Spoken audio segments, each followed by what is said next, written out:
L'orchestre s'arrêta de jouer. 200 membres de l'élite londonienne retinrent leur souffle. Leurs yeux étaient fixés sur le centre de la salle de bal où la duchesse se tenait seule. Son mari, le duc, sourit depuis l'estrade. « Danse pour nous, ma chère !» ordonna-t-il. C'était une exécution sociale. Elle devait craquer, elle devait pleurer. Mais alors, un pas lent et lourd résonna depuis le grand escalier. Le frère du duc, un homme qui n'avait pas dit un seul mot en une décennie, descendait les marches. La chaleur dans la salle de bal de la maison Pembroke était oppressante. Elle sentait la cire d'abeille fondue, les parfums floraux coûteux et l'odeur âcre et acide de la cruauté anticipée. Lydia se tenait au centre de la piste. Elle ne bougeait pas. Elle ne pouvait pas bouger. Le parquet sous ses chaussons de satin ressemblait moins à une piste de danse qu'à un échafaud. « La musique !» ordonna Edward. Sa voix n'était pas forte, mais elle possédait cette terrible qualité acoustique tranchante d'un homme qui sait qu'il ne sera jamais interrompu. Le chef d'orchestre, un homme frêle de Vienne importé spécialement pour la saison, leva sa baguette avec des doigts tremblants. Il regarda Edward, puis Lydia, ses yeux s'excusant avant qu'il n'abaisse son poignet. Un violon solitaire commença à jouer une valse. C'était un tempo lent et lugubre, une moquerie. Lydia fixa son mari. Edward, le duc de Pembroke, était adossé à un pilier de marbre, faisant tournoyer un liquide ambré dans un verre de cristal. Il avait l'air impeccable, sa cravate était nouée en un nœud mathématique parfait. Ses cheveux sombres étaient brossés en arrière, révélant un beau visage que la société trouvait irrésistible et que Lydia savait être entièrement dépourvue d'âme. C'était sa punition. 3 heures plus tôt, dans l'intimité de leur voiture, elle avait refusé de signer l'acte de propriété d'un petit domaine de campagne, sans prétention que son père lui avait laissé. C'était son seul sanctuaire restant, le seul morceau de terre qui ne portait pas les armoiries de Pembroke. Elle avait dit non, elle n'avait pas crié, elle n'avait rien jeté, elle avait simplement regardé par la fenêtre et prononcé le mot. Edward ne l'a pas frappé. Il ne la frappait jamais. Les bleus provoquaient des commérages, et Edward méprisait la vulgarité. Il préférait une violence plus propre. Il la démantelait pièce par pièce devant les gens qu'elle était forcée d'appeler ses pairs. « Allons-nous attendre toute la nuit, votre grâce ?» lança Edward, feignant un bâillement. Quelques ricanements nerveux parcoururent la foule. Lydia regarda la mer de visages qui l'entourait. Se formait un mur de soie, de velours et d'yeux froids et brillants. Elle vit la vieille Lady Danbury, la bouche serrée en une ligne de désapprobation, mais qui n'avançait pas. Elle vit Lord Hastings regarder avec la fascination avide et les lèvres humides d'un homme à un combat de chiens. C'étaient les arbitres de la bonne société. Ils la regarderaient craquer, et demain, ils boiraient le thé en discutant de la mauvaise façon dont elle avait géré la situation. La valse continuait. Une valse exigeait 2 partenaires. Elle était conçue pour l'intimité, pour la proximité scandaleuse des corps. La danser seule n'était pas seulement gênant, c'était grotesque. C'était la manifestation physique de la folie. « Danse », dit Edward. L'amusement avait disparu de sa voix, remplacé par une tonalité plate et métallique. Lydia ferma les yeux. Ses poumons la brûlaient. Les baleines de son corset s'enfonçaient dans ses côtes, limitant la respiration superficielle qu'elle parvenait à prendre. Si elle s'enfuyait, elle serait la duchesse hystérique. Si elle restait immobile, elle défiait ouvertement un duc dans sa propre maison. Il n'y avait pas d'échappatoire. Le piège était parfait. Elle leva son bras droit, le courbant comme si elle le posait sur une épaule invisible. L'humiliation était un poids physique qui pesait sur ses clavicules. Elle tendit sa main gauche dans le vide. Un souffle collectif, doux et vif, traversa la pièce. Ils étaient ravis. Elle allait vraiment le faire. La dégradation était complète. Lydia fit un pas. Son chausson traîna sur le bois. Elle effectua une rotation lente et raide. Le violon gémissait, un accompagnement pathétique à sa rotation solitaire. Elle fixait le lustre de cristal au-dessus d'elle, refusant de regarder les yeux qui se délectaient de sa misère. 1, 2, 3. 1, 2, 3. Elle était un fantôme hantant sa propre vie. Elle sentit la piqûre chaude des larmes menaçant de couler, mais elle serra la mâchoire. Elle donnerait à Edward sa dignité, elle lui donnerait sa réputation, mais elle ne lui donnerait pas ses larmes. « Plus vite !» lança Edward d'une voix traînante, en tapant son verre contre le pilier de marbre.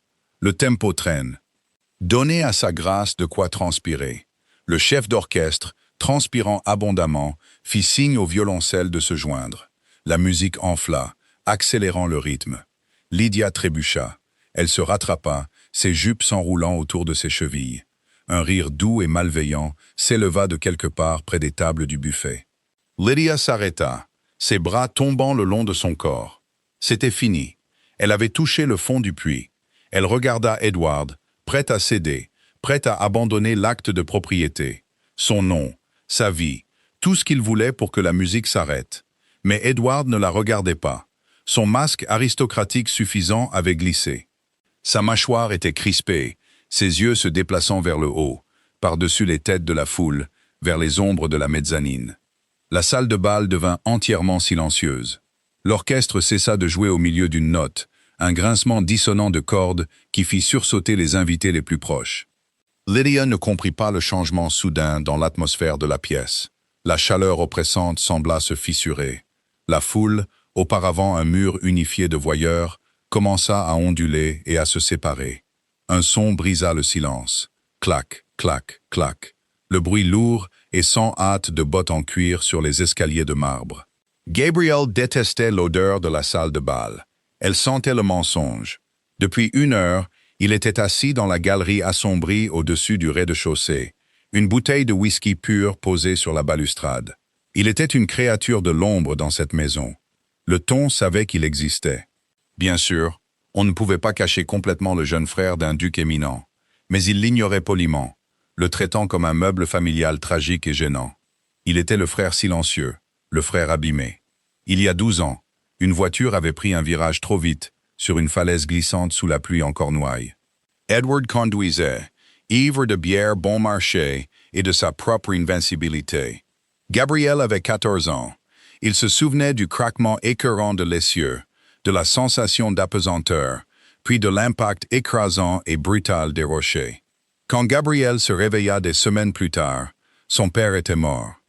Edward était le duc et la voix de Gabrielle avait disparu. Les médecins appelèrent cela un traumatisme. Ils examinèrent sa gorge, prescrivirent du repos, et finirent par hausser les épaules. La vérité était plus simple et bien plus sombre. Gabrielle n'avait pas perdu sa voix. Il y avait renoncé. La dernière chose qu'il avait criée avant que la voiture ne bascule était le nom d'Edward. Il ne voyait aucune raison d'utiliser à nouveau sa voix dans un monde où Edward dictait les règles. Alors il devint un fantôme. Large d'épaules, une cicatrice le long du côté gauche de la mâchoire, et farouchement, terrifiant de silence. Il observait la société en bas, comme un fou observant une fourmilière. Il voyait les transferts subtils de pouvoir, les liaisons chuchotées, les cruautés mesquines. Il les détestait tous, mais il réservait une haine noire et spéciale pour son frère. Et puis il y avait Lydia. Gabrielle l'avait vue arriver à la maison Pembroke il y a 3 ans. Une femme brillante, à l'esprit vif, avec des taches d'encre sur les doigts et un rire qui se moquait des convenances. Il avait regardé Edward éteindre systématiquement cette lumière. Il voyait la façon dont Edward contrôlait ses finances, ses amitiés, les lettres mêmes qu'elle écrivait. Gabrielle n'intervenait jamais. Ce n'était pas sa place. Il était un dépendant muet vivant de la charité de son frère. Que pouvait-il faire? Mais ce soir était différent. Ce soir, la cruauté était publique. Gabriel avait observé la dispute dans la voiture depuis l'écurie. Il n'avait pas entendu les mots, mais il avait lu la ligne rigide de la colonne vertébrale de Lydia et l'inclinaison dangereuse et prédatrice de la tête d'Edward. Quand le bal commença, il prit sa place dans la galerie, attendant les retombées. Puis vint Lord. « Danse pour nous, ma chère. » Gabriel agrippa la rampe en bois du balcon. Le bois gémit sous ses mains massives. Il regarda Lydia se tenir là, petite et totalement seule, face au poids écrasant de 200 paires d'yeux. Il vit le tremblement microscopique de ses épaules. Il la vit lever les bras vers un partenaire vide. Quelque chose au fond de la poitrine de Gabriel, quelque chose qu'il pensait mort dans l'épave en cornouailles, se brisa. Il ne prit pas de décision consciente. Son corps bougea simplement. Il laissa la bouteille de whisky sur la balustrade. Il sortit de l'ombre et commença sa descente par le grand escalier de marbre incurvé. Clac, clac, clac. Il ne portait pas de cravate. Son manteau sombre était déboutonné, révélant une simple chemise de lin. Ses bottes étaient des bottes d'équitation éraflées. totalement inapproprié pour un bal formel. Il ressemblait à un ouvrier qui s'était égaré dans un palais, à l'exception de la coupe aristocratique dangereuse de ses pommettes et de l'immobilité létale de ses yeux gris. Les chuchotements commencèrent au bas de l'escalier et se propagèrent comme une épidémie. Est-ce que c'est, mon Dieu, il a l'air sauvage. Que fait-il? Gabriel ne les regarda pas. Il garda les yeux rivés sur Lydia. Elle leva les yeux, le souffle coupé. Elle lui avait parlé peut-être 10 fois en 3 ans, lui offrant surtout de discrètes amabilités dans le jardin pendant qu'il taillait du bois. Il s'était contenté d'acquiescer en retour. Pour elle, il n'était qu'un autre élément de sa prison. Il atteignit le bas de l'escalier. La foule ne voulait pas bouger, mais elle le fit. Ils s'écartèrent devant lui instinctivement, reculant devant sa simple masse physique et l'intensité sombre et indéchiffrable qui émanait de lui. Gabriel, la voix d'Edward trancha les murmures. C'était un avertissement sec. Remonte. Tu n'es pas habillé pour la compagnie. Gabriel s'arrêta. Il tourna lentement la tête pour regarder son frère. Les deux hommes se fixèrent à travers une dizaine de mètres de parquet poli. Le visage d'Edward était un masque d'irritation aristocratique, mais Gabriel pouvait voir la petite veine battre à la tempe de son frère. Edward avait peur de lui. Il en avait toujours eu peur. Edward connaissait la vérité sur l'accident de voiture, et il savait que le silence de Gabriel était un choix, une arme tenue en réserve. Gabriel ne célia pas. Il tourna simplement le dos au duc de Pembroke.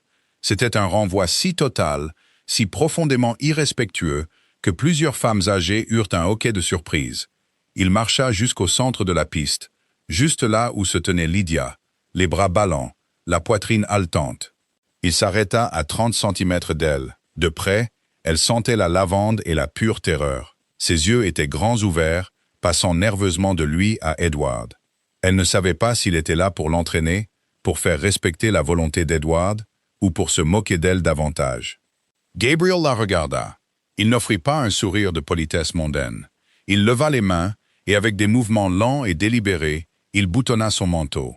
Puis il fit un demi-pas en arrière, joignit les talons, et exécuta une révérence parfaite, incroyablement profonde.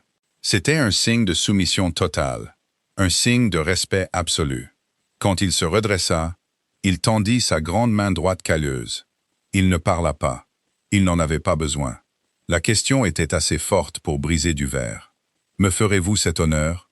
Lydia fixa la grande main suspendue dans les airs entre eux. Les jointures étaient rugueuses, un contraste frappant avec les mains soignées et manucurées des lords qui les entouraient. Elle leva les yeux vers le visage de Gabriel.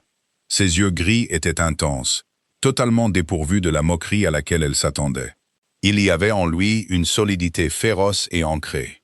Il lui offrait une ancre au milieu d'un ouragan. « Lydia !» aboya Edward, son sang-froid l'abandonnant complètement. Il s'écarta du pilier de marbre, s'avançant sur le bord de la piste de danse. Quittez la piste sur le champ. Gabriel, vous retournerez immédiatement dans vos quartiers, où je demanderai au valet de vous y traîner. Gabriel ne bougea même pas. Il garda sa main stable, ses yeux sur Lydia, attendant. Il lui donnait le choix. Pour la première fois en 3 ans, quelqu'un lui donnait le choix. Si elle prenait sa main, elle franchissait une ligne sans retour possible. Elle s'alignait publiquement avec le frère fou contre le duc. C'était un suicide social. Lydia regarda le visage rouge et furieux d'Edward. Puis elle regarda l'espace vide où elle avait été forcée de danser seule. Enfin, elle regarda de nouveau Gabriel. Lentement, sa main se leva. Elle plaça ses doigts gantés dans sa paume. Les doigts de Gabriel se refermèrent sur les siens. Sa prise était chaude, ferme et incroyablement sûre. Une décharge électrique parcourut son bras. Gabriel s'avança, comblant la distance entre eux. Il plaça sa main gauche fermement sur le creux de son dos, juste au-dessus des lacets du corset qui lui coupaient le souffle. La pression de sa main était une barricade physique contre la pièce. Il tourna brusquement la tête vers le chef d'orchestre tremblant et lui fit un unique signe de tête sec. Le chef d'orchestre dégluti regarda Edward, puis regarda l'homme massif et balafré qui tenait la duchesse. Le Viennois choisit la survie. Il abaissa sa baguette. L'orchestre éclata en une valse riche et ample. Ce n'était plus une mélodie solo lugubre et moqueuse, mais un morceau de musique puissant et retentissant. Gabriel bougea. Lydia eut le souffle coupé alors qu'il l'entraînait en arrière. Ils ne dansaient pas comme les hommes du ton, avec leurs pas mesurés et fragiles et leur distance polie. Gabriel dansait comme un homme qui comprenait les mécanismes de la gravité et de l'élan. Il se déplaçait avec une grâce lourde et fluide, la faisant reculer, la faisant tourner, commandant l'espace. « Arrêtez la musique !» hurla Edward, mais sa voix fut noyée par le crescendo des violoncelles et les halètements de la foule, alors que Gabriel et Lydia passaient devant eux en tourbillonnant. Lydia trébucha au deuxième pas, son esprit encore paralysé par le choc de ce qui se passait. Gabriel ne la laissa pas tomber. Son bras se resserra autour de sa taille, la soulevant littéralement de quelques centimètres du sol, absorbant son erreur et la remettant dans le rythme sans manquer un temps. « Fais-moi confiance », disait sa prise. Elle leva les yeux vers lui. Il regardait droit devant, naviguant sur la piste avec une concentration de prédateur, forçant la foule attardée à reculer pour leur laisser le passage. Il dégageait la piste, s'appropriant toute la salle de bal. Lydia prit une inspiration. Son odeur, copeaux de pin, cuir de sel et sueur propre, perçait les parfums écœurants de la pièce. Cela l'ancra. Elle cessa de lutter contre sa direction. Elle se pencha dans sa main, le laissant porter le poids de sa panique. 1, 2, 3, 1, 2, 3. La maladresse disparut. Ils tombèrent dans une orbite synchrone parfaite. La valse devint un tourbillon de vitesse et de rotation. Les lustres scintillant au-dessus se transformèrent en rubans de lumière. Les visages des lords et des ladies devinrent une tache indistincte et insignifiante de chair pâle et de tissus brillants. Ils volaient. Pendant 3 ans, Lydia avait été amenée à se sentir petite, maladroite et inadéquate. Dans les bras de Gabriel, elle se sentait comme une arme. Chaque fois qu'il tourbillonnait près du bord de la piste, la foule reculait. Ils passèrent devant Edward. Lydia entrevit son visage. Violet de rage, ses mains serrées en poing à ses côtés. Il était impuissant. Il ne pouvait pas les arrêter physiquement sans provoquer une bagarre qui détruirait la précieuse dignité qu'il chérissait par-dessus tout. Sa punition avait été inversée. Il était maintenant le spectateur, regardant sa femme et son frère s'approprier son domaine. Gabriel regarda Lydia pendant qu'il tourbillonnait. Les lignes dures et plates de son visage s'adoucirent une fraction. Le coin de sa bouche se releva. Ce n'était pas tout à fait un sourire, mais c'était une reconnaissance, un secret partagé. Lydia sentit quelque chose de chaud et d'inconnu fleurir dans sa poitrine. Ce n'était pas de la peur, c'était du pouvoir. Elle serra sa main. Elle rejeta la tête en arrière, exposant la longue colonne de son cou, et égala sa foulée. Elle laissa ses jupes s'évaser, une entaille vibrante de soie émeraude fendant l'air vicié de la pièce. Il ne se contentait pas de danser. Il brûlait la maison Pembroke jusqu'aux fondations, sans une seule allumette. Le frère silencieux, qui n'avait pas de voix, criait sa valeur au monde. Et la duchesse, à qui on avait ordonné de danser seule, leur montrait à tous exactement à qui elle appartenait, à elle-même. La musique enfla jusqu'à un crescendo fracassant. Gabriel la serra contre lui, les arrêta brusquement au centre exact de la pièce, et s'inclina sur sa main. Le silence qui suivit fut absolu. Personne n'applaudit. Personne ne chuchota. Gabriel se redressa, relâcha sa main et regarda son frère. Le message était clair. Elle n'est pas seule. Plus maintenant. Le silence dans la salle de bal n'était pas vide. Il était sous pression, lourd du poids de 200 scandales non exprimés. Gabriel relâcha la main de Lydia. La chaleur de sa prise s'attarda sur sa peau, une chaleur fantôme dans la réalité soudainement glaciale de ce qu'il venait de faire. Il recula, mettant exactement 1 mètre de distance entre eux. C'était une retraite tactique délibérée, se plaçant légèrement devant elle, ses larges épaules formant une barricade physique entre Lydia et le reste de la pièce. Edward bougea. Il ne courut pas. Les ducs ne courent pas, mais sa foulée était violemment rapide, ses chaussures en cuir claquant sur le parquet comme des coups de pistolet. La foule s'écarta pour lui, non par respect, mais par instinct de conservation. Son visage était entièrement dépourvu de couleur. Le vernis beau et charmant qu'il présentait au Parlement et à la bonne société avait été arraché, laissant place à quelque chose de sauvage et de laid. « Sortez » dit Edward. Il ne cria pas. Il n'en avait pas besoin. Il projeta les mots vers l'orchestre terrifié, mais l'ordre était universel. La pièce explosa de mouvement. C'était un exode paniqué et sans dignité. Lords et ladies, les supposés piliers de l'Empire, se précipitèrent vers les portes doubles. Des éventails furent lâchés. Un verre de cristal se brisa contre les plaintes, le son sec et ignoré. Lord Harrington, un homme qui avait passé toute la soirée à débattre bruyamment de stratégie navale, poussa pratiquement sa femme pour atteindre la sortie plus vite. Il fuyait une contagion. Assister à l'humiliation d'un duc était dangereux. S'attarder pour observer sa colère était fatal pour son statut social. En moins de 3 minutes, la grande salle de bal était un cimetière de flûtes de champagne abandonnées et de pétales de soie écrasés.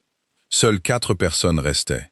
Edward, Lydia, Gabriel et un unique valet pétrifié près des tables d'appoint en acajou, essayant désespérément de se fondre dans le papier peint. « Laissez-nous » lança Edward au valet. Le garçon s'enfuit. Il n'était plus que 3. Edward s'arrêta à 3 mètres. Sa poitrine se soulevait contre son gilet sur mesure. Il regarda d'abord Gabriel. La haine dans ses yeux était absolue. Un puits noir sans fond. « Tu outrepasses tes droits, frère. » Siffla Edward, le mot « frère » ayant un goût de cendre dans sa bouche. « Tu oublies quel toit t'abrite. Tu oublies quel pain tu manges. » Gabriel ne cilla pas. Il se tenait le poids également réparti, les mains pendantes le long de son corps. Il avait l'air entièrement détendu, ce qui ne faisait que le rendre plus létal.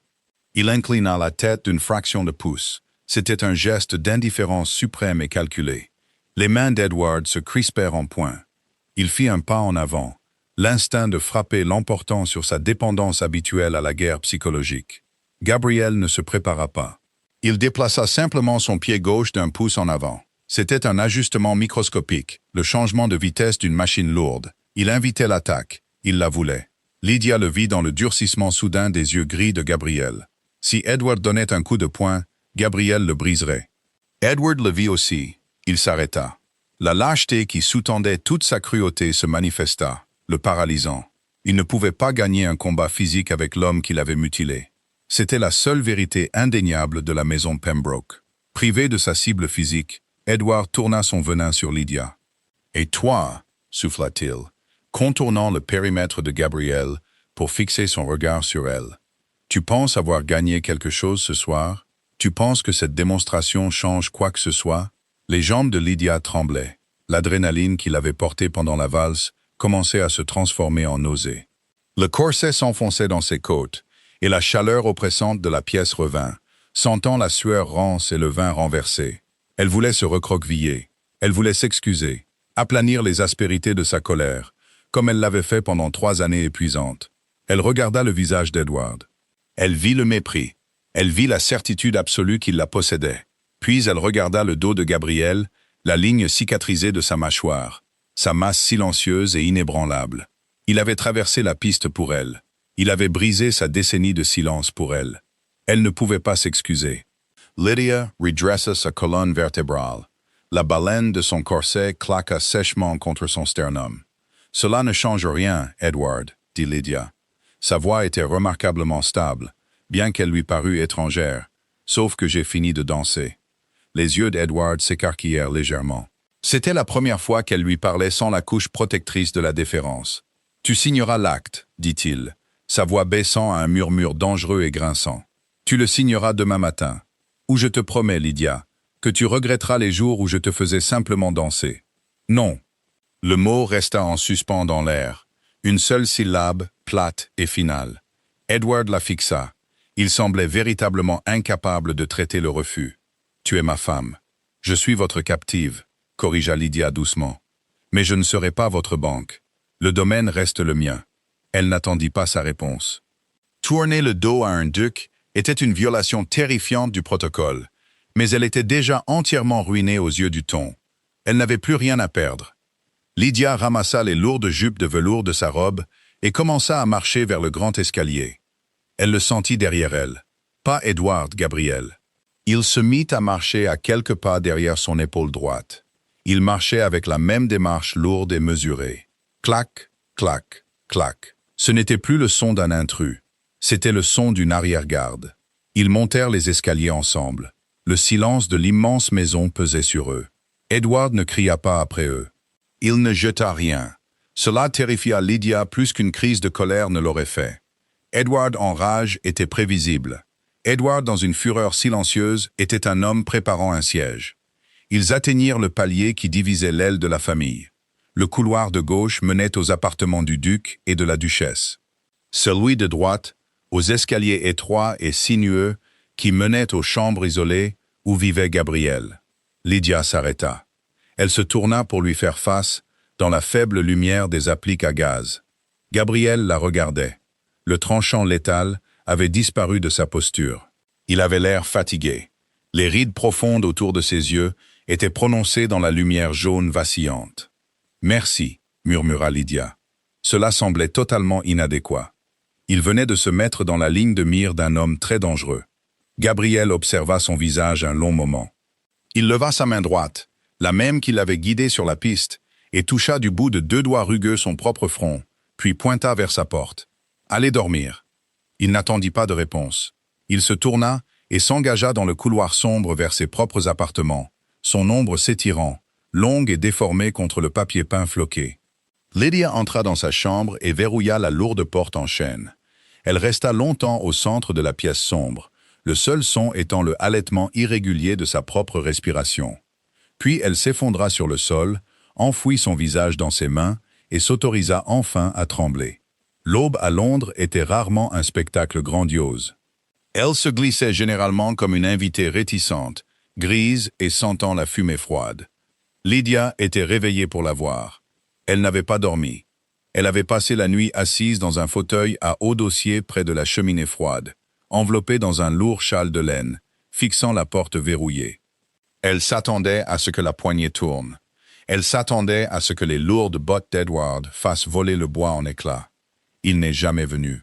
À 7 heures, un coup timide retentit. Lydia sursauta, ses mains agrippant les accoudoirs. « Votre grâce ». C'était une voix douce et tremblante.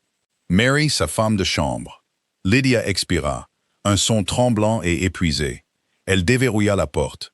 Mary se tenait dans le couloir, tenant une bassine d'eau fumante. La jeune femme avait l'air terrifiée. Ses yeux parcouraient la pièce, comme si elle s'attendait à ce que le duc se cache derrière les rideaux. Les commérages avaient déjà saturé les quartiers des domestiques.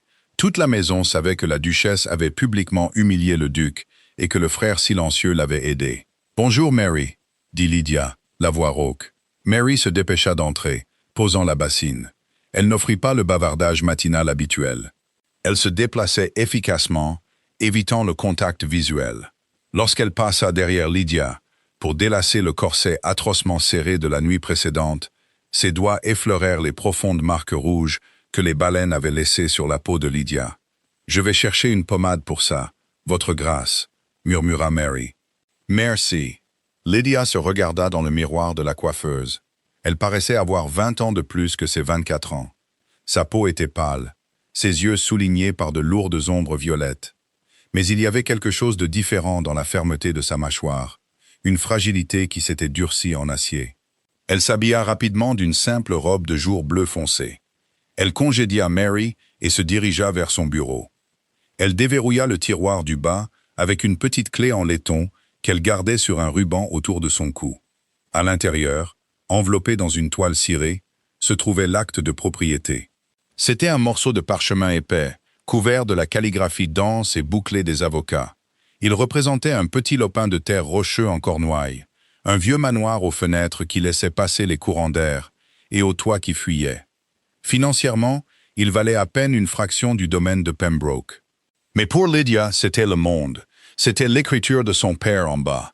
C'était le seul endroit où elle était simplement Lydia, pas la duchesse de Pembroke. Edward le voulait parce que Edward voulait tout. Il ne pouvait tolérer un seul fil lâche dans la tapisserie de son contrôle. Elle plia l'acte, le plaça dans un portefeuille en cuir et le glissa sous son bras. Elle n'allait plus le laisser dans le bureau. Lydia quitta ses appartements et traversa la maison silencieuse. Les domestiques qu'elle croisait se plaquaient contre les murs, s'inclinant plus profondément que d'habitude. Ce n'était pas du respect, c'était de la peur. Ils attendaient que la hache tombe. Elle n'alla pas à la salle à manger pour le petit déjeuner. Elle savait que Edward ne serait pas là. Il émergeait rarement avant 10 heures. Mais elle n'avait pas d'appétit pour des œufs et un silence tendu. Au lieu de cela, elle sortit par les portes arrière, traversant la terrasse manucurée et se dirigeant vers les vastes remises et écuries du domaine. L'air du matin était mordant. Une fine couche de givre blanc recouvrait les pavés, craquant sèchement sous ses bottes pratiques. L'atelier de Gabriel se trouvait dans une sellerie reconvertie à l'extrémité du bloc des écuries. C'était le seul endroit sur la propriété qui était indéniablement le sien. Edward détestait l'odeur des chevaux et de la sciure, alors il ne s'y aventurait jamais. Lydia s'approcha de la lourde porte en bois. Elle était légèrement entr'ouverte. Elle la poussa. La pièce était chaude, chauffée par un petit poêle en fonte dans le coin. L'air était épais de l'odeur de résine de pin, d'huile de lin et de vieux cuir. Des copeaux de bois recouvraient le sol comme de la neige dorée et bouclée. Gabriel était assis sur un solide tabouret en bois, penché sur un établi. Il ne portait pas de manteau, seulement une lourde chemise de lin avec les manches retroussées au-dessus des coudes, révélant des avant-bras noueux de muscles et sillonnés de cicatrices blanches estompées. Il taillait du bois. Il ne leva pas les yeux quand elle entra, mais le rythme de son couteau changea, ralentissant légèrement. Il savait qu'elle était là. Lydia se tenait près de la porte, incertaine de ce qu'il fallait faire. L'audace de la nuit précédente semblait totalement déplacée dans cette pièce calme et poussiéreuse. Elle regarda ses mains.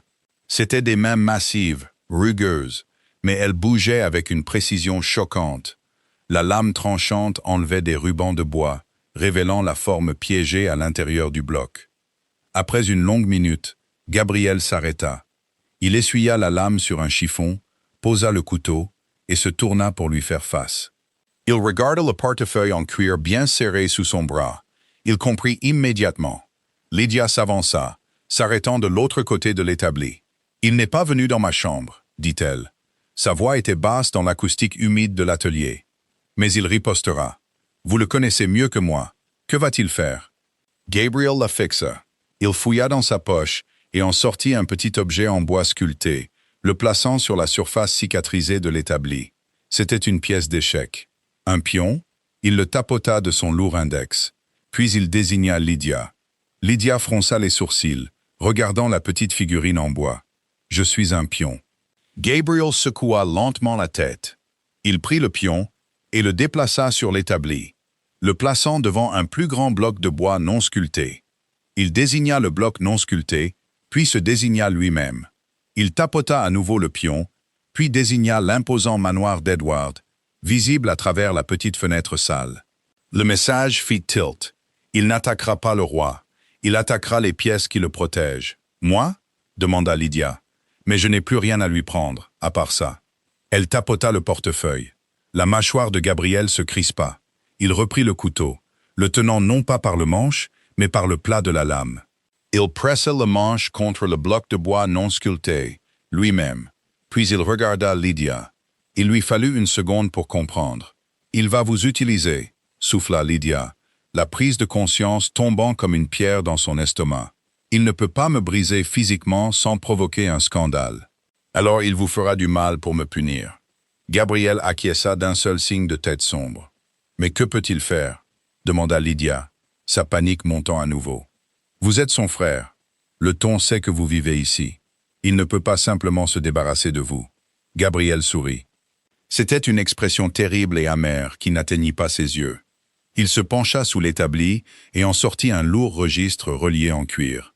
Ce n'était pas un livre de contes, c'était un texte médical. Il l'ouvrit à une page marquée et le fit pivoter pour qu'elle puisse lire. Le titre du chapitre était imprimé en encre noire et austère. « De l'internement des aliénés incurables. » Le sang de Lydia se glaça. « Un asile, murmura-t-elle. Edward n'avait pas besoin de tuer Gabriel. Il n'avait besoin que de la signature d'un médecin, facilement acheté, et de l'autorité d'un duc pour déclarer son frère muet et traumatisé, violemment fou. Il pouvait enfermer Gabriel dans un asile dans le nord glacial de l'Angleterre, un endroit où les gens disparaissaient dans l'obscurité et n'étaient jamais revus. Et il le ferait uniquement pour montrer à Lydia le coût de la défiance. Gabriel ferma le livre avec un bruit sourd. Il la regarda, son expression totalement calme. Il savait que c'était une possibilité dès l'instant où il avait descendu ses escaliers. Il avait échangé sa sécurité contre la sienne. Non, dit Lydia, le mot n'était pas une supplique, c'était un vœu. Elle regarda l'homme balafré et silencieux de l'autre côté de la table. Il avait vécu dans l'ombre pendant une décennie, endurant les abus d'un monstre. Il était enfin sorti dans la lumière, et elle ne le laisserait pas être traîné dans l'obscurité à cause d'elle. « Il ne vous emmènera pas, » dit Lydia, sa voix baissant d'une octave, trouvant une résonance qu'elle ne se connaissait pas. « Je vais signer l'acte. S'il peut acheter votre liberté, je le lui donnerai. » Gabriel se leva si vite que le lourd tabouret en bois racla violemment le sol. Il abattit ses mains sur l'établi, se penchant dessus. Le mouvement soudain était terrifiant dans son intensité. Il la foudroya du regard, ses yeux brillants d'une lumière féroce et colérique. Il secoua violemment la tête. Non. Il désigna le portefeuille sous son bras, puis mima le geste de le déchirer en deux. Il se désigna la poitrine, puis fit un large geste de rejet. « N'échangez pas votre liberté contre la mienne. Je ne peux pas vous laisser enfermer, Gabriel, » plaida-t-elle, les larmes montant enfin à ses yeux. « Vous ne savez pas comment sont ces endroits. » Gabriel tendit la main sur la table. Il ne la saisit pas, mais il plaça ses grandes mains calleuses sur les siennes, les clouant à plat contre le bois. Son contact était ancrant, exigeant son attention absolue. Il se tapota la tempe. Pensez. Il reprit le pion. Il le déplaça vers l'avant sur la table. Puis il fouilla dans sa poche et en sortit une autre pièce sculptée, une reine. Il plaça la reine à côté du pion. Il les déplaça tous les deux vers l'avant ensemble, poussant le grand bloc non sculpté d'Edward hors du bord de l'établi. Il tomba sur le sol avec un cliquetis. Il la regarda, ses yeux gris exigeant qu'elle comprenne. Ils n'allaient pas se rendre. Ils allaient jouer la partie. La convocation arriva à 4 heures de l'après-midi. Lydia était dans la bibliothèque, fixant aveuglément un volume de poésie, lorsque les lourdes portes en chêne s'ouvrirent. C'était Monsieur Carson, le majordome de Pembroke, un homme dont le visage était une étude permanente de neutralité rigide. « Le duc demande votre présence dans son bureau, votre grâce, » entonna Carson. Il ne croisa pas son regard. Lydia ferma le livre. Ses paumes étaient moites, collant à la couverture en cuir. Elle avait passé les 6 dernières heures à essayer de concevoir une stratégie, un moyen de contrer un homme qui détenait tout le pouvoir légal et financier du pays. Elle n'avait rien d'autre qu'un petit lopin de terre et un allié silencieux. Elle se leva, lissa ses jupes et suivit Carson à travers les couloirs résonnants. Le bureau d'Edward était situé dans la partie la plus ancienne de la maison. Il sentait le tabac coûteux, le papier vieilli et une masculinité oppressive et suffocante. Les murs étaient tapissés d'étagères en acajou sombre contenant des volumes, qu'Edward ne lisait jamais, mais qui avaient l'air suffisamment imposants. Quand elle entra, Edward était assis derrière son bureau massif. Il était impeccable. La rage sauvage de la nuit précédente avait disparu, remplacée par le calme aristocratique glacial qui le rendait si redoutable au Parlement. Il était de retour dans son élément. Il était le duc. Il ne se leva pas quand elle entra. « Asseyez-vous, Lydia, » dit-il, désignant une chaise en cuir à dossier droit en face du bureau. Lydia resta debout. « Je préfère rester debout. » Un petit muscle tressaillit dans la mâchoire d'Edward, mais son sourire resta figé. « Comme vous voudrez. J'espère que vous avez bien dormi. Allez droit au but, Edward. » Il soupira. Un son parfaitement exécuté de patience longanime. Il ouvrit un tiroir et en retira une épaisse liasse de papier. Il les posa précisément sur le sous-main en cuir, alignant les bords avec ses pouces manucurés. « J'ai réfléchi à notre désaccord d'hier soir, » commença Edward, sa voix douce et conversationnelle. « Je réalise maintenant que l'environnement était peut-être trop tendu pour une discussion rationnelle. Vous étiez émotive. Les femmes le sont si souvent. » Lydia enfonça ses ongles dans ses paumes. Elle refusa de mordre à l'hameçon. « Cependant, » continua Edward, se penchant en arrière dans son fauteuil et joignant ses doigts, « votre démonstration a mis en évidence un problème flagrant au sein de ce foyer, un problème de sécurité. » Il tapota les papiers sur son bureau. « Je parle, bien sûr, de Gabriel. » Le souffle de Lydia se coupa, mais elle garda son visage entièrement impassible. Elle s'y attendait, mais l'entendre à voix haute rendait la menace terriblement réelle. « Gabriel a toujours été malade, » dit Edward, sa voix dégoulinant d'une fausse sympathie. L'accident de voiture a brisé son esprit autant que son corps. J'ai essayé, par devoir fraternel, de le garder ici, de lui offrir une vie confortable. Mais hier soir, Edward secoua la tête tristement. Son agression, son comportement erratique, m'attaquant, menaçant les invités. Il est clair que son état s'est dégradé en violence. « Il ne vous a pas attaqué », dit Lydia froidement. « Il m'a défendu et vous le savez. » Edward fit un geste de la main dédaigneux. « Le temps n'a vu un fou affronter un duc. Le récit est déjà établi, ma chère. J'ai passé la matinée à rencontrer 3 éminents médecins. Après avoir examiné les descriptions de son comportement, ils ont été unanimes dans leur opinion professionnelle. » Il fit glisser les papiers sur le bureau. « Gabriel est un danger pour lui-même et pour les autres. J'ai l'autorité légale en tant que son tuteur et plus proche parent de le faire interner. La voiture pour l'asile de St. Jude dans le Yorkshire part demain à l'aube. On me dit que leurs installations sont très sûres. Il ne pourra plus faire de mal à personne, ni à lui-même. » Lydia fixa les documents. L'encre noire ressemblait à du poison. Elle savait exactement ce qu'était St. Jude. C'était un dépotoir pour les parents indésirables de l'aristocratie, un lieu de chaînes, de bains glacés et d'obscurité. Gabriel n'y survivrait pas un mois. Son esprit se briserait, ou il se battrait jusqu'à ce qu'il le tue. « Vous êtes un monstre », murmura Lydia. « Je suis un pragmatique », corrigea Edward. Il se pencha en avant, abandonnant le prétexte de la sympathie. Ses yeux étaient durs et brillants. « Mais je suis aussi un homme miséricordieux. Je reconnais que vous avez développé un attachement plutôt pathétique pour mon frère défectueux. » Il fouilla dans la poche de sa veste et en sortit une seule feuille de papier. Il la plaça soigneusement à côté des formulaires d'internement. C'était un acte de transfert de propriété. Il ne nécessitait que sa signature. « Le choix vous appartient, Lydia, » dit Edward doucement. « Signez l'acte. Cédez-moi entièrement et irrévocablement le domaine de Cornouailles. Si vous le faites, je déchirerai les papiers d'internement.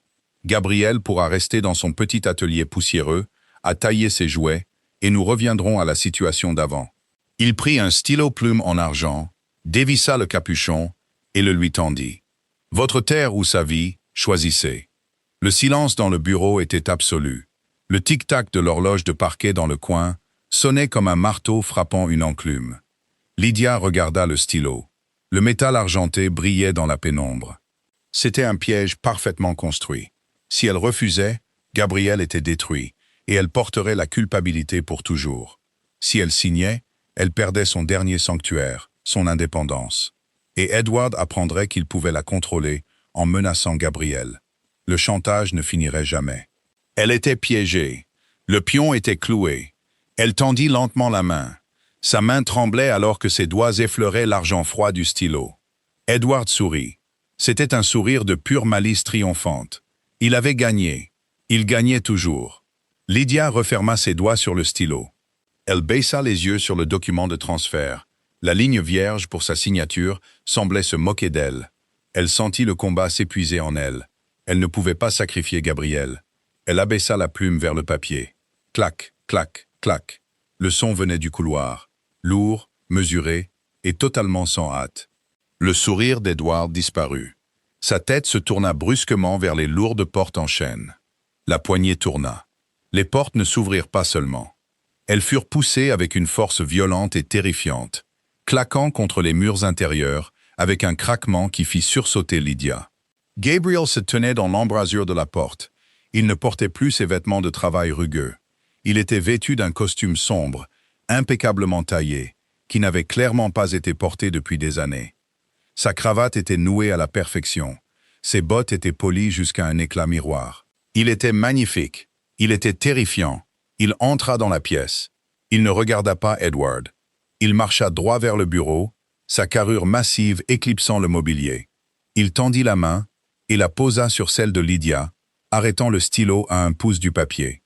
Sa prise était dure comme du fer. Il retira doucement mais fermement le stylo en argent de ses doigts tremblants. Il le laissa tomber sur le sous-main en cuir. « Que signifie ceci ?» exigea Edward, se levant, son visage s'empourprant d'une rage paniquée soudaine. « Sortez de mon bureau. Carson. Carson, allez chercher les valets. » Gabriel l'ignora. Il prit l'acte de transfert de propriété, regardant la ligne de signature vierge. Puis, avec un mouvement lent et délibéré, il déchira le lourd parchemin exactement en deux. Il posa les morceaux déchirés sur le bureau. Puis, Il fouilla dans la poche de son propre manteau. Il en retira un morceau de papier plié, entièrement différent des documents légaux d'Edward. Il était plus vieux, jauni sur les bords. Il le déplia et le jeta sur les actes en ruine, directement devant Edward. Edward baissa les yeux sur le papier. Pendant un instant, il ne comprit pas ce qu'il voyait. Puis la couleur quitta son visage si vite qu'il ressemblait à un cadavre. Sa mâchoire tomba. Il retomba dans son fauteuil en cuir, les yeux écarquillés et fixés sur le document. Lydia se pencha en avant, essayant de lire le texte à l'envers. Elle ne pouvait pas déchiffrer les mots, mais elle reconnut le sceau en bas. C'était le sceau royal de la couronne. Gabriel posa ses deux mains sur le bord du bureau et se pencha, rapprochant son visage balafré à quelques centimètres des yeux terrifiés de son frère. Il ne parla pas. Il n'en avait pas besoin. Le silence dans la pièce avait changé. Ce n'était plus le silence oppressant du contrôle d'Edward. C'était le silence écrasant et absolu de la victoire de Gabriel. Le frère silencieux venait de jouer la reine. Les yeux d'Edward allaient et venaient sur le parchemin jauni. Il le lut une fois, il le relut. Le tic-tac lourd et mesuré de l'horloge de parquet semblait se synchroniser avec le halètement erratique et superficiel de sa poitrine. Lydia s'approcha. La peur oppressante qui l'avait paralysée quelques instants auparavant s'évapora, remplacée par une curiosité clinique et aiguë. Elle regarda le document reposant sur les morceaux en ruine de son propre chantage. C'était un acte de cession estampillé du sceau de cire indubitable de la cour de la chancellerie et contresigné par le défunt duc de Pembroke. Mais c'est le nom du bénéficiaire qui lui coupa le souffle. Gabriel Arthur Pembroke. Elle lut le texte juridique dense. Ce n'était pas un testament, c'était une fiducie. Edward avait hérité du titre. Il avait hérité des terres liées, des propriétés légalement attachées au duché, qui généraient du prestige mais très peu d'argent liquide. Mais le défunt duc, clairement conscient de l'arrogance téméraire de son fils aîné, avait prélevé l'énorme majorité de la véritable richesse de la famille. Les flottes maritimes, les mines de charbon, les réserves bancaires non liées, et les avait placées dans une fiducie sans droit de regard.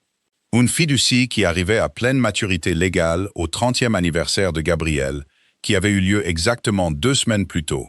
Gabriel n'avait pas seulement taillé du bois dans les écuries, il avait attendu. « C'est un faux », murmura Edward. Les mots manquaient de toute conviction. Ils étaient creux, des choses désespérées tombant d'une bouche exsangue. Il connaissait l'écriture de son père. Il connaissait le sceau. Gabriel se pencha plus près. Il tapota de son lourd index un paragraphe spécifique près du bas de la page. Lydia le lut. Son cœur battit un violent coup triomphant contre ses côtes. La clause stipulait que la fiducie absorbait toutes les dettes impayées du domaine de Pembroke. Pendant une décennie, Edward avait vécu comme un roi. Il avait organisé des bals somptueux, acheté des pur-sangs et soudoyé des politiciens, le tout à crédit garanti par le nom de Pembroke. Il pensait dépenser sa propre fortune sans fond. Ce n'était pas le cas. Il avait dépensé l'argent de Gabriel, et Gabriel possédait maintenant chaque billet à ordre, chaque marqueur de jeu, chaque ligne de crédit qu'Edward avait jamais ouverte. Edward n'était pas propriétaire de la maison dans laquelle il se trouvait. Il n'était pas propriétaire de la chaise sur laquelle il était assis. Il appartenait entièrement et légalement au frère qu'il avait gardé dans l'ombre. « Toi » s'étrangla Edward, levant les yeux vers le visage balafré de Gabriel. La terreur absolue dans les yeux du duc était une chose brute et laide à voir. « Tu m'as laissé croire que ça avait brûlé dans la voiture. Tu m'as laissé te garder comme un chien pendant 10 ans. » Gabriel se redressa. Il regarda l'homme qui avait causé l'accident, l'homme qui lui avait volé sa jeunesse, sa voix, et presque la femme qui se tenait à ses côtés. L'expression de Gabriel ne se changea pas en un sourire jubilatoire. Il n'y eut pas de triomphe théâtral. Il regarda simplement Edward comme un homme regarde une branche malade avant de la couper de l'arbre. Il fouilla une dernière fois dans la poche de sa veste. Il en retira une petite clé en fer lourde. Il la laissa tomber sur le bureau. Elle atterrit avec un bruit sourd et final contre le sous-main en cuir. C'était la clé du bureau principal de la comptabilité du domaine. Gabriel désigna la porte. « Dehors. Tu ne peux pas faire ça », balbutia Edward, sa voix se brisant en un registre aigu et pathétique. Le vernis aristocratique était complètement brisé. Il n'était plus qu'un homme terrifié et en faillite, dans un costume très cher. Le scandale. Le ton nous crucifiera tous les deux. Je suis le duc. Gabriel inclina la tête. Il haussa un seul sourcil. Le silence fut un coup physique. Gabriel se moquait du ton. Il se moquait de la société, du Parlement, ou des chuchotements des lords qui avaient regardé Lydia danser seule et n'avaient rien fait. Gabriel se tourna vers Lydia. Les lignes dures et froides de son visage s'adoucirent instantanément. Il lui offrit son bras. Lydia regarda Edward une dernière fois. Il tremblait, fixant le seau couronné comme si c'était un serpent venimeux. Il était entièrement brisé. Il passerait le reste de sa vie à gérer un titre creux, écrasé sous la dette que son frère silencieux tenait sur sa tête. La cage avait simplement changé de propriétaire. Elle se détourna. Elle glissa sa main dans le creux du bras de Gabriel. La laine de son costume était rugueuse et solide sous ses doigts. Ils sortirent du bureau. Ils ne regardèrent pas en arrière. Le retour à ses appartements semblait entièrement différent de l'aller au bureau. La gravité dans la maison Pembroke avait changé. Les domestiques, possédant cette intuition surnaturelle commune à tous les grands domaines, semblaient savoir avant qu'un seul mot ne soit prononcé. Alors que Gabriel et Lydia descendaient le couloir principal, les valets ne se plaquaient pas contre les murs de peur. Ils se tenaient droit.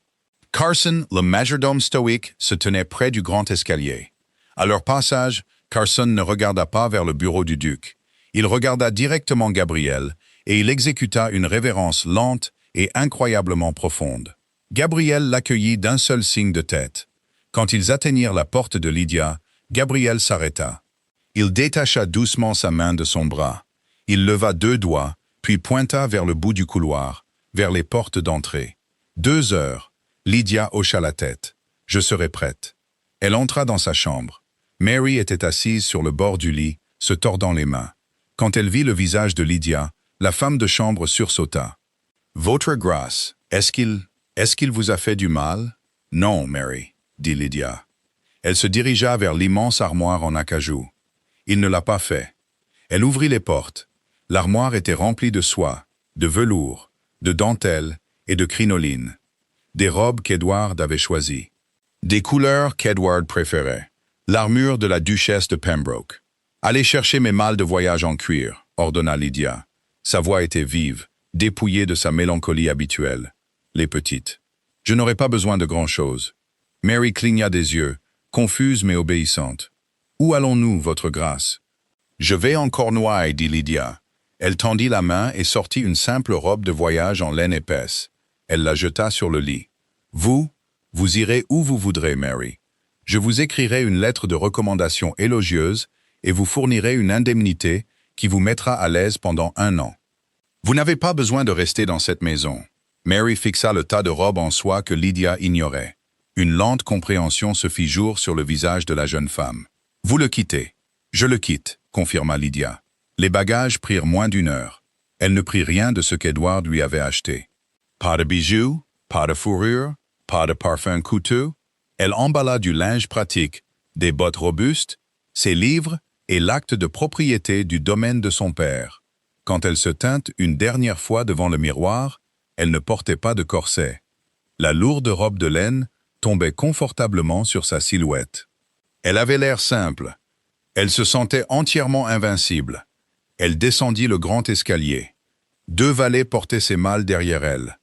Gabriel attendait dans le grand hall.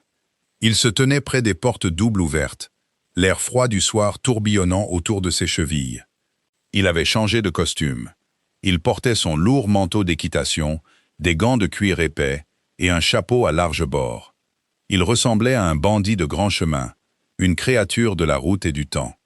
Dehors, une solide voiture de voyage non marquée attendait sur l'allée de gravier. Ce n'était pas la voiture dorée portant les armoiries de Pembroke. Elle était pratique, construite pour la vitesse et l'endurance. 4 lourds chevaux de trait tapaient du sabot, leur souffle s'échappant en panache dans l'air froid. Gabriel prit les malles des valets. Il ne leur ordonna pas de charger la voiture. Il le fit lui-même, hissant les lourdes boîtes en cuir sur le porte-bagages arrière, avec une force mécanique sans effort. Lydia sortit sur le gravier. Elle ne leva pas les yeux vers les fenêtres du manoir. Elle savait qu'Edward regardait probablement de derrière un rideau, un fantôme piégé dans son propre château en ruine. Elle s'en moquait. Gabriel attacha les sangles. Il se tourna et s'approcha d'elle. Il lui tendit la main pour l'aider à monter dans la voiture. Lydia ne la prit pas immédiatement. Elle leva les yeux vers son visage, ombragé par le bord de son chapeau. « Vous l'avez supporté pendant 10 ans, dit-elle doucement, le vent emportant ses mots. Vous aviez le pouvoir de le détruire tout ce temps. Pourquoi avez-vous attendu ?» La mâchoire de Gabriel se crispa. Il détourna le regard vers les grilles en fer du domaine. Il leva la main et toucha la grosse cicatrice blanche qui courait le long de son cou. C'était un geste d'une profonde vulnérabilité. Il avait attendu parce que le traumatisme de l'accident de voiture avait brisé son esprit. Il était resté dans l'ombre parce que c'était sûr, parce que détruire Edward signifiait s'engager avec le monde dont il s'était caché. Puis il la regarda de nouveau. Ses yeux gris étaient stables. Il la désigna. J'attendais une raison. Il n'avait pas trouvé son courage avant de la voir se tenir seule sur la piste de danse, se brisant sous la même cruauté qui l'avait brisée. Elle était le catalyseur. Lydia sentit une boule se former dans sa gorge. Elle plaça sa main gantée dans la sienne. Il l'aida à monter dans l'intérieur sombre de la voiture. Il ne la rejoignit pas à l'intérieur. Il ferma fermement la porte, vérifiant le loquet 2 fois. Puis il grimpa sur le siège du cocher. Il prit les rênes en cuir dans ses grandes mains. Il fit claquer le fouet dans l'air. Le son résonna contre la façade en pierre de la maison Pembroke comme un coup de feu. La voiture s'ébranla. Les roues en fer crissèrent sur le gravier, s'éloignant de Londres, des titres, de la cruauté et des règles étouffantes du ton. Ils roulèrent dans le crépuscule naissant, le claquement lourd et rythmé des sabots des chevaux battant un pouls régulier de liberté contre les pavés. Il a plu pendant 3 jours. Le voyage vers les Cornouailles fut un flou épuisant de routes boueuses, d'auberges pleines de courants d'air et du tambourinement incessant de l'eau contre le toit de la voiture. Mais Lydia n'avait jamais mieux dormi. Le nœud d'anxiété perpétuelle qui avait vécu sous son sternum pendant 3 ans s'était dissous. Gabriel les conduisit sans faille. Il était une machine de concentration. Dans les auberges, il gérait les palefreniers et les aubergistes avec des gestes secs et une présence physique qui n'invitait à aucune discussion. Ils mangèrent un ragoût terrible dans des tavernes bondées. Personne ne les reconnut. Personne ne se souciait de qui ils étaient. C'était enivrant. L'après-midi du 4e jour, la pluie cessa et l'air changea. L'air épais et pollué de la ville avait disparu, remplacé par un vent vif et mordant qui avait le goût du sel et de la pierre humide. La voiture franchit une colline escarpée et rocheuse, et l'océan s'ouvrit devant eux. Une vaste étendue agitée d'eau gris ardoise, s'écrasant contre les falaises déchiquetées. « Arrêtez !» cria Lydia, frappant sur le panneau de bois derrière le siège du cocher. Gabriel tira sur les rênes. La voiture s'arrêta. Lydia ouvrit la porte et sortit dans la boue. Le vent fouetta ses cheveux sur son visage, piquant ses joues. Elle regarda par-dessus le bord de la falaise. À 1,5 km sur la route côtière, niché dans une petite vallée contre la mer, se trouvait un manoir en pierre. Il était petit. Il manquait quelques ardoises au toit. Les jardins étaient envahis de bruyères sauvages et d'ajoncs. C'était parfait. Elle sentit Gabriel s'approcher d'elle. Il se tenait prêt, sa large épaule bloquant le plus gros du vent côtier. Il regarda la maison, puis la mer violente et magnifique. Il prit une profonde inspiration, sa poitrine se gonflant, remplissant ses poumons de l'air pur et féroce. Il la regarda, les coins de ses yeux plissés. Il lui offrit son bras. Ils firent le dernier kilomètre à pied. Gabriel menait les chevaux par la bride, et Lydia marchait à ses côtés, ses bottes s'enfonçant dans la terre humide. La maison était froide quand ils déverrouillèrent la porte d'entrée. Elle sentait la poussière, le vieux sel de mer et l'abandon. Les meubles étaient recouverts de lourdes bâches en toile. Pour un duc, cela aurait été une ruine. Pour eux, c'était une toile vierge. Gabriel n'hésita pas. Il ne posa pas de questions. Il enleva son lourd manteau, retroussa les manches de sa chemise et se mit au travail. En 1 heure, il avait un feu qui flambait dans l'immense cheminée en pierre du salon principal. Il avait enlevé les bâches des fauteuils et apporté une charge de bois sec de la remise. Il trouva un loquet de fenêtre cassé dans la cuisine et le répara, le taillant pour qu'il soit bien ajusté avant que le soleil ne se couche complètement. Lydia le regardait. À Londres, son silence avait été une arme, un bouclier contre la guerre psychologique d'Edward. Ici, dans cette maison de pierre vide, son silence était simplement la paix.